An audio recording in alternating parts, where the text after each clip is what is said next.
सावन का महीना लगने के साथ साथ अब कांवड़ियों का तांता टूटने का नाम नहीं ले रहा है। रुड़की हो या मंगलौर, कांवड़ियों की लगातार हो रही बढ़ोतरी से सड़कें अवरुद्ध हो गई हैं। साथ ही कुछ कांवड़ियों से बात की गई तो उनका कहना है कि वे पहली बार कांवड़ उठाने आए हैं और उन्हें बहुत अच्छा महसूस हुआ, आगे भी आने की इच्छा रखते हैं। वहीं 2 बच्चे भी इस कांवड़ में आए हैं जो दिल्ली के रहने वाले हैं। वे भी हरिद्वार से दिल्ली तक की यात्रा करेंगे। दिल्ली से। दिल्ली जाओगे? हाँ। कब आए थे? शनिवार को आए थे। 20 कावड़ लेके ज़्यादा थकान तो नहीं हुई? नहीं, कावड़ लेके जा रहे हो, कैसा लग रहा है आपको? अच्छा लग रहा है। जाए कहाँ पे जाओगे? दिल्ली से। कैसा लग रहा है जा सही रहे लग रहे? हो? थकान तो नहीं हो रही है? नहीं। अच्छा लग रहा है? हाँ। हर साल आते हो? हाँ, नहीं पहली बार आया हूँ। पहली बार? हाँ। पहले कौन आता था? पहले मामा जी आते थे। मेरा पिछली साल ही बना था। मैंने भोले बाबा के सामने बोला था, मेरे दिल से इच्छा हुई, मैं आई, उन्होंने बुलाया। मनोकामना कोई नहीं है कि एक ये है कि भगवान आप बिना मांगे ही सब कुछ समझ जाते हैं। नहीं, बहुत सहयोग दिया उत्तराखंड सरकार ने, बहुत सहयोग दिया प्रशासन ने भी। बेसिकली जो हमने देखा है वो यहाँ की मतलब ट्रैफिक को रोकने में भी है, मतलब कावड़ियों का भी बहुत साथ दिया है। जिस कोई कावड़िया भाई थक जाता है, प्रशासन से खुद उनका जल लेके आगे तक छोड़ के आती है, जिसमें नहीं चला जाता। कांवड़ यात्रा के दौरान लगने वाली दुकानों पर मालिक की पहचान वाले बैनर लगाने के 3 राज्यों के आदेश पर सुप्रीम कोर्ट की रोक पर उत्तराखंड के मुख्यमंत्री पुष्कर सिंह धामी ने कहा है कि जैसे ही नोटिस की कॉपी प्राप्त होगी उसकी समीक्षा की जाएगी और जिस आधार पर आदेश दिया गया है उसका भी आकलन किया जाएगा। समीक्षा करेंगे, हम लोग देखेंगे क्या जो हम लोगों ने जो आदेश किया है वो आदेश हम लोग लगाएंगे किस आधार पर।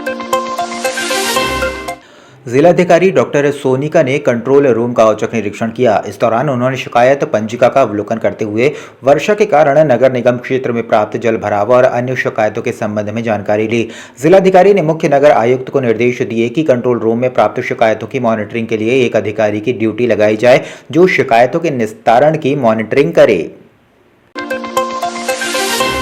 कांग्रेस 25 जुलाई यानी कल से केदारनाथ बचाओ यात्रा निकालने जा रही है। कांग्रेस के प्रदेश अध्यक्ष करण महारा ने आज प्रेस वार्ता करते हुए बताया कि कल सभी कांग्रेस जन सुबह हर की पौड़ी पहुंचकर वहां पर पूजा अर्चना एवं गंगा स्नान करने के बाद पैदल केदारनाथ धाम के लिए रवाना होंगे। उन्होंने बताया कि यह यात्रा लगभग 15 दिन की होगी जो विभिन्न पड़ावों से होकर गुजरेगी। इसमें कांग्रेस के सभी वरिष्ठ नेता एवं कार्यकर्ता सम्मिलित होंगे।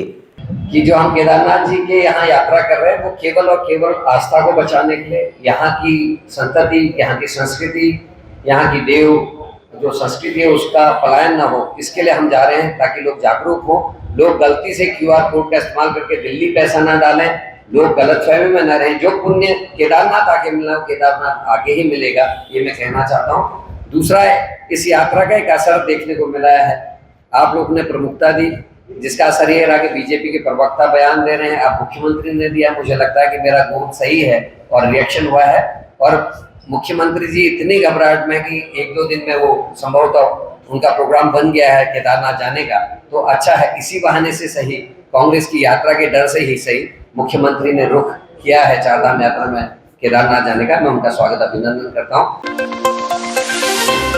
बीजेपी प्रदेश प्रवक्ता हनी पाठक ने कांग्रेस की केदारनाथ को बचाने को लेकर यात्रा करने पर हनी पाठक ने प्रदेश कांग्रेस पर निशाना साधते हुए कहा है कि कुछ कांग्रेस कार्यकर्ता मानते हैं कि पूर्व मुख्यमंत्री हरीश रावत ने प्रदेश में कांग्रेस की नींव रखी थी और जिसके परिणाम स्वरूप आज पार्टी में सिर्फ उठौल के और संग्राम की स्थिति बन गई है। हनी पाठक ने कहा कि हरीश रावत अपने कार्यकाल में अपने कार्यकर्ताओं को खोजते हुए लालटेन के साथ केदारनाथ पहुंचे थे।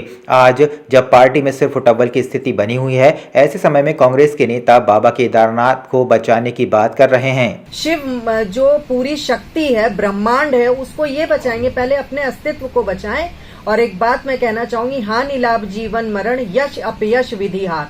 तो विधि यही कह रही है कि जिस प्रकार से भूस्खलन हो रहा है और उत्तराखंड के रहवार हैं ये, उनको पता होना चाहिए कि ये उत्तराखंड की भौगोलिक परिस्थिति जिस प्रकार से बारिश में खराब हो रही है, ये कहीं अपने अस्तित्व को वहां खत्म करके ना आ जाए और केदारनाथ के प्रकोप से कहीं ये खत्म ही ना हो जाए। तो पहले जो गिने चुने कार्यकर्ता हैं उसका भूस्खलन की चपेट में आने ना आए, इसके लिए मैं बाबा केदार से प्रार्थना करती हूँ। उत्तराखंड से राज्यसभा सांसद नरेश बंसल के भाषण पर भाजपा प्रदेश प्रवक्ता कमलेश रमन का कहना है कि उन्होंने जो बात संसद में रखी उससे यह सोच है कि हमारी आने वाली पीढ़ी भी हमारे इतिहास को जान सके।